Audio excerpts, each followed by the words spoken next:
Em 19 de abril de 1775, o som dos primeiros tiros em Lexington e Concord ecoou por toda a colônia da Baía de Massachusetts, sinalizando o início da Guerra de Independência dos Estados Unidos. Mas enquanto muitos se lembram dessas batalhas como os primeiros confrontos armados, foi o cerco de Boston um impasse de 11 meses entre milicianos coloniais e as forças britânicas que deu forma ao que logo se tornaria uma revolução em larga escala. Esse cerco silencioso e implacável não foi apenas uma série de batalhas. Foi a primeira grande ação militar do conflito e foi também um símbolo do espírito de resistência colonial diante do maior império do mundo. Antes mesmo do cerco começar formalmente, a tensão já fervilhava nas ruas de Boston. Desde os atos coercitivos de 1774 e as chamadas Leis Intoleráveis, a cidade era um caldeirão prestes a explodir. O porto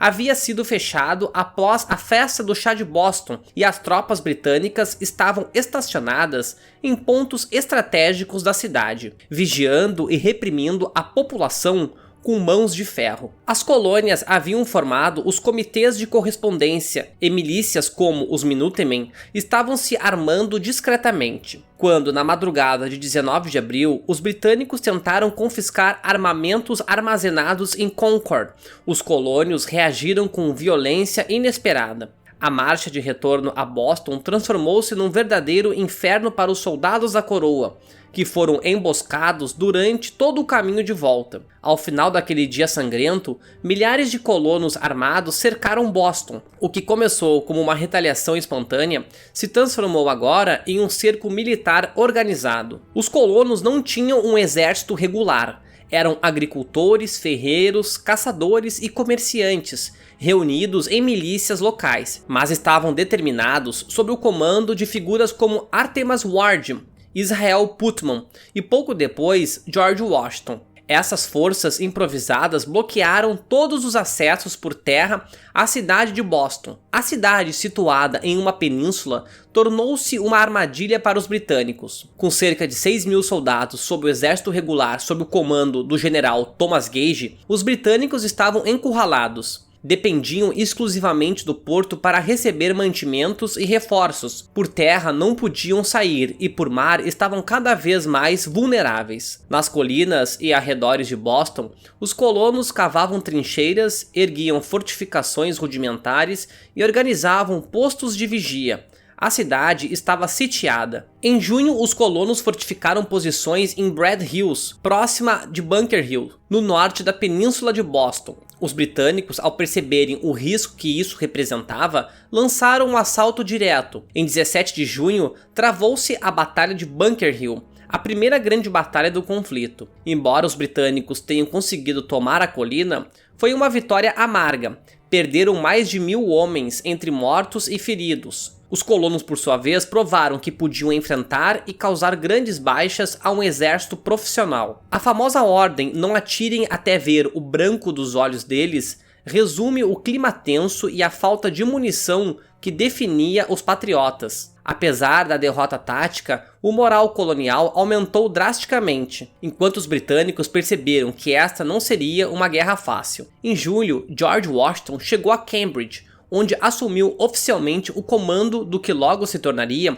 o Exército Continental. Tinha à sua disposição soldados sem uniforme, sem disciplina e mal armados. Mas Washington compreendeu rapidamente que seu papel era mais político do que meramente militar. Ele precisava manter o cerco vivo, unir as 13 colônias e mostrar ao mundo e ao rei Jorge III que os americanos eram capazes de resistir. Durante os meses seguintes, Washington reorganizou o exército, melhorou as defesas e coordenou a coleta de pólvora, suprimentos e artilharia. Mas ele precisava de mais. Precisava de canhões pesados para forçar os britânicos a abandonar a cidade. Em um feito épico, o coronel Henry Knox, com apenas 25 anos, liderou uma expedição para transportar cerca de 60 toneladas de artilharia pesada capturada no Forte Ticonderoga, em Nova York, até Boston, uma viagem de mais de 400 quilômetros durante o inverno. Usando trenós, bois e barcos, Knox chegou em janeiro de 76,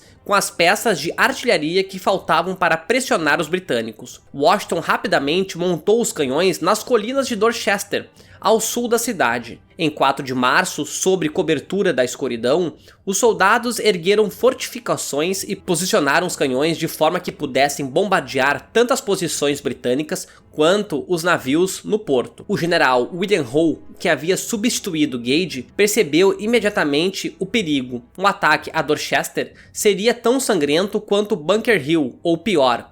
Em vez de arriscar uma nova carnificina, os britânicos tomaram a decisão que selaria o destino da cidade. Na manhã de 17 de março, os habitantes de Boston assistiram a uma cena histórica. As forças britânicas, junto com cerca de 1.100 pessoas leais à coroa, evacuaram a cidade por navios rumo a Halifax, no Canadá. O cerco havia terminado. Sem um tiro disparado, os colonos retomaram Boston. Washington entrou triunfante, sendo saudado como herói. O sucesso do cerco deu confiança às colônias e consolidou a imagem de uma revolução organizada, determinada e capaz de vitória. O cerco de Boston marcou o primeiro grande sucesso militar dos colonos.